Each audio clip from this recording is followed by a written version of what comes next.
Pissing our pants yet?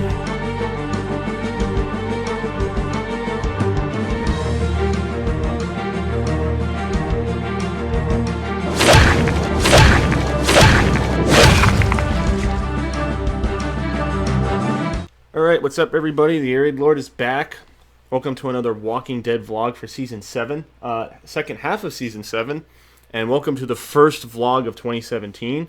Hopefully this year brings us all some good fortune. I hope you guys had a nice New Year and holiday season. I had a nice trip. I uploaded my channel anniversary video while I was away. I hope you guys enjoyed that.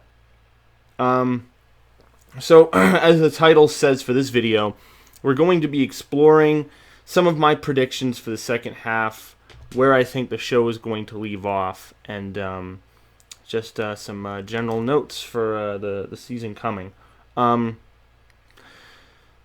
So, we have a few things we were left off with when we last saw our characters and our heroes, and also our villains, if you want to view them that way. We had, obviously, the biggest thing was that the group reunited. This is pretty significant. A lot of people were a little upset because the characters were kind of separated, as they usually do. A lot of people have been upset about this in the past when characters are separated, and they do what's called bottle episodes, where they only focus on one character or location, and some people think that it drags out the story and it drags out the plot line for the sake of the episode. I think with the ratings drop and some of AMC's low stock prices that were just announced, I think if anything, this is a wake-up call for them to change the structure a bit. Now, I think filming for Season 7 has already been completed for a few weeks, months now. So this is something to keep in mind for Season 8. And interestingly enough, I saw circulation about this, but I guess episode 100 is the premiere of Season 8. So the 100th episode of The Walking Dead is the premiere of Season 8, much like how the 100th issue of The Walking Dead comic was the introduction of Negan, which was obviously why Kirkman did it, to have some impact. But I might make a separate vlog about that, what you guys think the premiere of Season 8 will be. Obviously, it depends what the finale of Season 7 is. Hopefully we don't get a cliffhanger. But if you guys want me to start to go forwards, backwards, I think for the finale, I think we're going to get the last arc of March to War at the end of Season 7. And now what I mean by this is that I think the group will hatch a plan to, Negan will come to get supplies from Alexandria, and they'll hatch a plan to trap him. This happens in the comics. I don't want to spoil this, but this does happen in the comics with slightly different characters. But there's circumstances that are different that circulate around this happening. And basically, it ends with Negan kind of almost retreating with a couple of his men killed, and then he gives a rallying cry to the people at the sanctuary saying that they're going to war. It's actually a really funny battle cry he gives with some very interesting language and choices of words. I'll throw that up as an image on this little Vegas video here. But that's where I think the finale is going to be. Now, they've remixed it because elements from the mid-season finale are in that storyline. So in the comics, after Negan kills Spencer, and then he leaves, they actually have already met the Kingdom and already have hatched a plan to trap Negan. So at this point in the comics, that's what they try to do. They actually try to fight back, and Negan gets pissed and then tries to kill them, but then the Kingdom and the Hilltop come with reinforcements and save them as Negan retreats.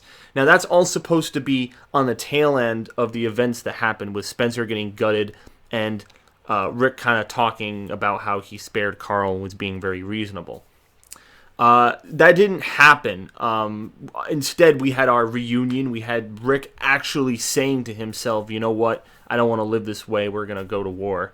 And we're going to, find groups and, we're going to band together.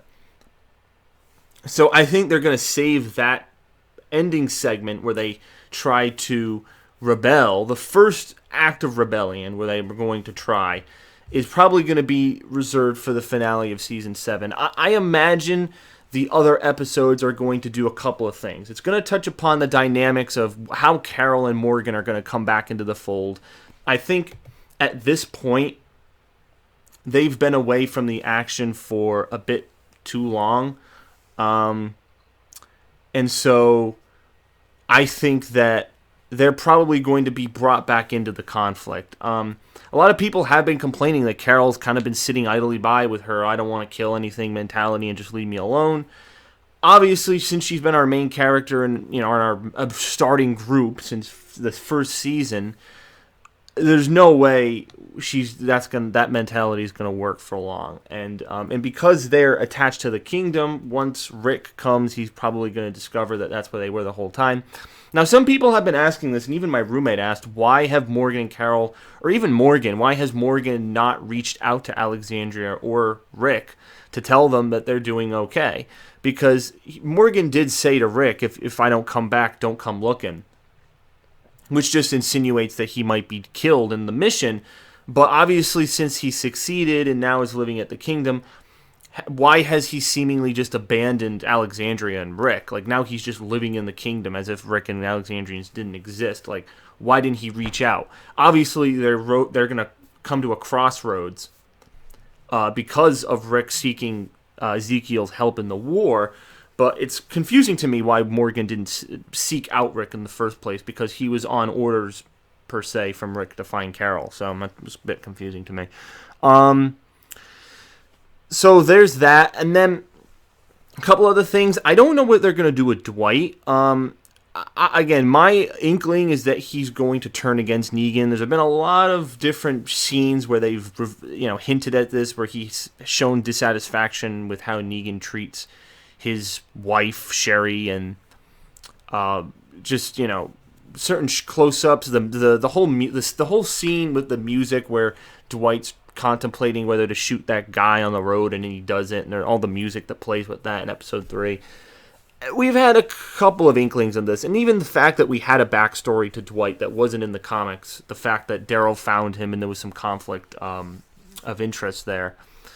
It shows us that, he's not going to remain Negan's second-hand man for long, at least in my opinion. I think they should have some sort of inkling of where his character's headed in the second half. So that's Dwight. And then I'd say the other major thing would be this new community of the... I don't even know if it's a new community. Whoever this mysterious guy or woman is that was spying with the boots... I think that from what people have told me in comments, I believe that this guy is from a new community. Maybe it's where that fucking Viking zombie was, in the preview with the Viking zombie with the big spikes on his head. Maybe that's where this guy's from. I have absolutely no idea. But I think that they're probably going to be just like the Oceanside. I think they're going to be another group that's been affected by Negan. And now Rick's like, well, I'm building an army, so come on and join. So I think that's going to be what their purpose is. What they do specifically, I don't know. I feel like it has to be unique, because we've had so many new communities introduced. Kingdom, Sanctuary, Hilltop. I think if this guy is from a new community, and they need to be doing something unique. I mean, obviously the Oceanside, they were near an ocean. All the men were wiped out, and they were in conflict with the Saviors. Now they're in hiding, and they don't want people finding them. Okay, that's different. Also, concurrently, that's another thing we should bring up. Will the Oceanside join in the fight? Because Tara is holding off on that information. Even when Rosita asked her at the end of episode 6, she didn't say. She kept her promise. So we don't know exactly where that's going to go. Perhaps they'll come back, and perhaps they'll, join forces. I'm thinking eventually that will happen. It'll probably take a lot of convincing, and I don't know how they're going to get back to their base without getting shot, especially if Tara says, hey, I told them where it was. I kind of lied to you about keeping my promise. So, or maybe maybe the new community knows them. Maybe the new community has some sort of agreement with them, or maybe they're like the guys equivalent to the girls or something. I'm not sure. So those are just some of my baseline predictions. I think, obviously, Rick's got his Colt Python back. He's, back in his mojo. obviously, by the trailers, Daryl's beating some guy. I think Daryl's obviously going to be seeking revenge. I mean, he's been wounded so much. He was responsible in a way for Glenn's death, and he's pretty much, I think he might be one of the thirstiest guys seeking blood in this whole war. To be honest, honestly, I feel, people say Maggie because she's a widow, but like I still say Daryl. I still say Daryl is seeking. Even Daryl, Sasha, Maggie, the people who are more directly affected by those deaths that we had in the premiere of season 7. So yeah, it'll be interesting to see. I'm interested to see how Morgan and Carol are going to come into the fold. Like I said, those two characters, Morgan and Carol, are not in the comic books. They're dead at this point. So since they're alive, the show is doing new stuff with them and reinventing them. So I'm interested to see where they take them. It's going to be cool. So those are just some of my baseline predictions. I don't want to go into every single character. I'm trying to think of the major things people are talking about. Obviously, people are trying to find out who the mysterious guy with the boots is at the end of the episode. People are wondering how the fight's going to occur with the all the groups teaming up. See, I don't know what course it's going to take. Are they just going to say, oh, we're going to band together? Do they need to go scavenge new weapons? Like, because they had all their weapons taken away, so they're like, okay, now we got to go get weapons. It depends how many the kingdom and the hilltop have. They're gonna all right, well, we'll take those weapons, and then are there any more people? And then Rick has to be comfortable with the number of people he has. It's like it's literally starting from your baseline ground zero, trying to build an entire army. Building a fucking skyscraper on quicksand here.